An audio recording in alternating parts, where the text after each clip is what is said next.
Good morning বন্ধুরা, welcome back to my channel. আমি বনানি। আজকে হচ্ছে 28th of August আর আজকে হচ্ছে Sunday. A very happy Sunday to you all. আজকের আমার দিনটা শুরু হলো এই যে আমাদের এই ছোট্ট পায়রাটাকে দেখে। আমার ব্যালকানিতে প্রায়শই অনেক পায়রা এসে বসে। আসলে ভীষণ গরম বাইরে এখানে, তো আমি ওই জন্য করি কি বাটিতে একটুখানি জল রেখে দিই আর কয়েকটা ডালের দানা ছড়িয়ে রাখি। কখনো সখনো এরা এসে খায় আর খুব ভাল লাগে আমার দেখতে। মাঝে মাঝে আমি দাঁড়িয়ে ওদেরকে দেখি কাজের ফাঁকে ফাঁকে, খুব ভাল লাগে। তাই আজকে তোমাদেরকেও একটু দেখালাম। একটা পায়রা আসে ভীষণ সুন্দর, একদম ধপধপে সাদা, মাঝে মাঝেই আসে। ওরা আমার এখন বন্ধু বনে গেছে। তো এবার চলে এসেছি কিচেনের কাজে।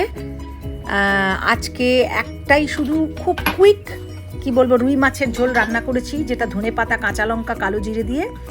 তো ওটা রেসিপিটা আমি তোমাদের দেখাবো। তো রান্নাটা হয়ে গেছে। এবার রান্নার পরেও তো জানোই, রান্না শেষ হলে তো আর হয় না, কিচেনে অনেক রকম কাজ থাকে। তো এখন সেই সমস্তগুলো করছি। যেমন এই যে ধনেপাতাগুলোকে প্রপারলি জলের মধ্যে ভিজিয়ে রাখলে একটু তরতাজা থাকে। এছাড়া কিছু আমার কি বলে কুচনো ধনেপাতাও থেকে গেছিলো, সেগুলোকে আমি কি করি, এরকম একটা টিস্যু রেখে তারপরে আমি ওই ধনেপাতাটা রেখে দিলে কি থাকে, ওই জলটা সোক করে নেয় আর পরের দিনও কিন্তু ধনেপাতাটা একদম তরতাজা থাকে। তো অনেকে হয়তো তোমরা এরকমভাবে রাখো, বা যারা রাখো না তাদের জন্য আমি এটা বললাম। তাহলে কি হবে, টিস্যুটা জলটা পুরো সোক করে নিলে কি হয়, পরের দিনও ধনেপাতাটা খারাপ হয়ে যায় না। তো এইগুলো কি করতে হয়, যখন রান্না শেষ হয়ে যায় তারপর এরকম প্রচুর কাজ থাকে, তারপরে কিচেনটাকে পরিষ্কার করার থাকে। তো তার মানে একটা দিনের অনেকটা সময়ই, সে যত কমই রান্না করো আর বেশি রান্না করো, কিচেনে কাটাতে হয়। এরপর আমি কি করলাম, আমার যে কাঁচা লঙ্কাগুলো থাকে, যেদিন ধরো অনেকটা কাঁচা লঙ্কা আনি, সেগুলোকে ধুয়ে একদম কাঁচা লঙ্কার বোটাগুলোকে ছাড়িয়ে পরিষ্কার করে আমি একদম বাটিতে করে ঢাকা দিয়ে রেখে দিই। তাহলে কি হয়, যখনই রান্নায় দিই ফটাফট আমি জাস্ট কেটেই দিয়ে দিতে পারি। প্রথমে কাঁচা লঙ্কাগুলোকে ভালো করে ধুয়ে একটু শুকিয়ে নিই, শুকিয়ে তারপরে কাঁচা লঙ্কার বোটাগুলো ছাড়িয়ে এরকমভাবে টিস্যুর মধ্যে রেখে দিই। খুব সুন্দর তরতাজা এবং ফ্রেশ থাকে, এবং তোমরাও কিন্তু এইভাবে করতে পারো।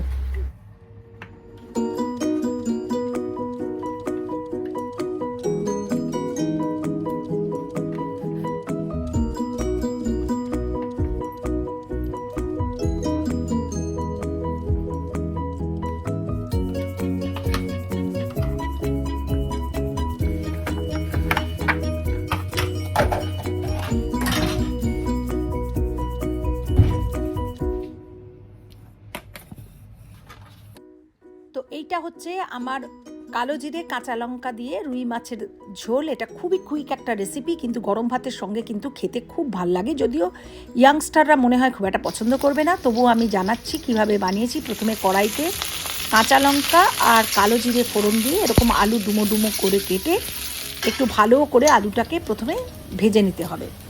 তারপর আলুটা যখন একটু ভাজা ভাজা হয়ে আসবে, এটাতে কি করতে হবে, আদা বাটা দিতে হবে, অল্প একটু আদা বাটা। সবসময় আদা বাটাটাকে কিন্তু তেলের উপরে দেবে, তাহলে আদার উগ্র গন্ধটা কিন্তু রান্নায় আসবে না। এবার এটাতে একটু টমেটো কুচনো দিয়ে দিলাম আমি। এটাকে গ্রেট করেও দেওয়া যেতে পারে, এবং তার সঙ্গে স্বাদ মতো নুন, যে যেরকম নুন খেতে পছন্দ করেন সেরকম নুন আর আদা আর টমেটো দিয়ে আবার একটু ভালো করে কষিয়ে নেওয়া হয়ে গেলে এতে হলুদ, 1 চামচ হলুদ আর 1 চামচ লাল লঙ্কা গুঁড়ো, যদি যারা একটু মিষ্টি রান্না খেতে পছন্দ করে স্লাইট, একদমই অল্প, মানে হাফ টিস্পুনেরও কম একটু চিনি দিতে পারো। যদি না চাও অপশনাল, না দিলেও চলবে। তারপর এগুলোকে সব কিছুকে একসঙ্গে খুব ভালো করে কিন্তু বেশ কিছুক্ষণ ধরে কষাতে হবে, যাতে আলু এবং মশলাগুলো সমস্ত যেন ভালো করে মিক্সড আপ হয়ে যায়। তো তাহলে কি কি মশলা দিলাম, আদা, টমেটো, নুন, হলুদ, কাশ্মীরি লঙ্কা গুঁড়ো। এরপরে দেখো আমার এবারে ভালো কষানো হয়ে গেছে। এবার এটাতে কিন্তু বেশ কিছুটা পরিমাণ গরম জল দিয়ে দিতে হবে। যে কোনো রান্নায় কষানোর পরে কিন্তু গরম জল দেওয়াটা কিন্তু একান্ত প্রয়োজনীয়। তারপরে গরম জল দিয়ে এরপরে আমি কি করব, মাছগুলোকে দিয়ে ভালো করে ঢাকা দিয়ে দেব, যতক্ষণ পর্যন্ত না আলুটা সেদ্ধ হয় এবং মাছের মধ্যেও মশলা এবং ঝোলটা ভালো করে ঢুকে যায়। ততক্ষণ পর্যন্ত আমি এটাকে কিন্তু ঢাকা দিয়ে বেশ ভালো করে ফুটাবো। এবার আমার হয়ে গেছে মোটামুটি ফোটানো, আলুও সেদ্ধ হয়ে গেছে। এবার নামানোর আগে জাস্ট অল্প করে একটু ধনেপাতা দিয়ে তারপর ঢাকা দিয়ে দিলাম, যাতে ধনেপাতার গন্ধটা খুব সুন্দর করে ঝোলের মধ্যে ছড়িয়ে যায়। তো এই গেল আমার রুই মাছের কুইক রেসিপি। তোমরা কিন্তু অবশ্যই এটা ভাত দিয়ে খেয়ে দেখো, খুব ভালো লাগবে। আর যখনই খাবে একটু ভালো করে গরম করে নেবে, কিন্তু এই ঝোলটা কিন্তু একদম গরমা গরম না হলে কোনো টেস্ট নেই। তো আমাকে জানিও আমার রেসিপিটা তোমাদের কীরকম লাগলো।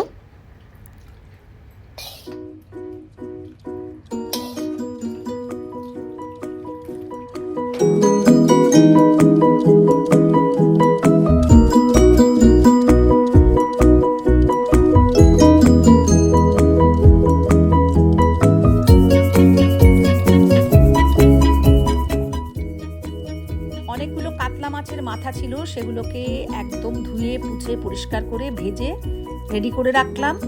আর এই মাছের পিসগুলোকে আমরা একদমই ঝোলে খেতে পারি না, কারণ প্রচণ্ড কাঁটা থাকে। এই যে লেজা বা এই জাতীয় যে পিসগুলো, এগুলোকে আমরা সবসময় করি কি একটু ভেজে ভালো করে করকরে করে ভেজে একদম টমেটো সস দিয়ে খেয়ে নিই। কারণ এগুলো ঝোলে দিলে এত কাঁটা, এক তো আমি কাঁটা খেতে পারি না, আর মনোজ এই টাইপের পিসগুলো পছন্দ করে না, তো তখন ফেলে দেবো, তার বদলে ভেজে খেয়ে নিই এই আর কি। আর মাছটা ভাজা থাকলে কি হয়, মাথাগুলো ভাজা থাকলে কি হয়, যে কোনো সময় আমি চাইলে ওটাকে মাছের মাথা দিয়ে কোনো সবজি বানালাম বা মাছের মাথা দিয়ে মুগের ডাল বানালাম। তো সেই জন্য আমি কি করেছি, এটাকে রেডি করে রেখেছি, ধুয়ে পুছে পরিষ্কার করে মাছের মাথাটাকে ভালো করে ভেজে রেখে দিয়েছি। এবার যা বানাবো ফট করে বানিয়ে নেব। আচ্ছা, সুবিকাশদেরও তুলছে, শ্রেয়সী সুবিকাশদের। সুবিকাশ শ্রেয়সী আমাদের বাড়িতে ইন্ডিয়া থেকে জগন্নাথ দেবের প্রসাদ নিয়ে এসেছে আমাদের জন্য, সেই জন্য ছোট্ট করে ওদের একটু খাইয়ে দিচ্ছি। ওরা খুব সুন্দর ট্রিপ করে এসেছে। তো আজকে ওদের জন্য আমি একটু হটকে খাবার বানিয়েছিলাম, যেগুলো নর্মালি বানাই না। যেমন আমি বানিয়েছিলাম ম্যাকারনি স্যালাড, আর ধনেপাতা পুদিনা দিয়ে স্যান্ডউইচ, আর এগ বয়েল করেছিলাম, আর তার সঙ্গে ফিশ ফ্রাই, কিছুটা চিপস কিনে এনে রেখেছিলাম দোকান থেকে ফিশ অ্যান্ড চিপস ফ্লেভার আনার জন্যে, আর তার সঙ্গে ছিল স্যালাড। এখানে কাসুন্দি পাওয়া যায় না, তার বদলে কাসুন্দির মতন অত টেস্ট নয়, একটা মাস্টার্ড সস পাওয়া যায়, সেটা দিয়েই মোটামুটি কাজ চালাতে হয়। তো ওদের খুব ভালো লেগেছিলো, বলেছিল যে ওরা বললো বনানিদি সবসময় তো বাঙালি রান্না খাই, তো আজকের মেনুটা খুব ভালো ছিল। আর ওরা হঠাৎ করেই এসেছিল, সেই জন্য কোনো প্ল্যান ছিল না। এসেছে আমার বাড়িতে, কি যেন সব নিয়ে এসেছে আমার জন্য, ও such a lovely gift, love। এবার দেখি এটার মধ্যে কি আছে। ও মা, সো কিউট, হ্যাপি বার্থডে, দারুন দারুন দারুন দারুন, বেস্ট গিফট এভার। ওমা আরো আছে, দেখি দেখি দেখি দেখি, গিফট ছিল এটা, এইটা গিফট।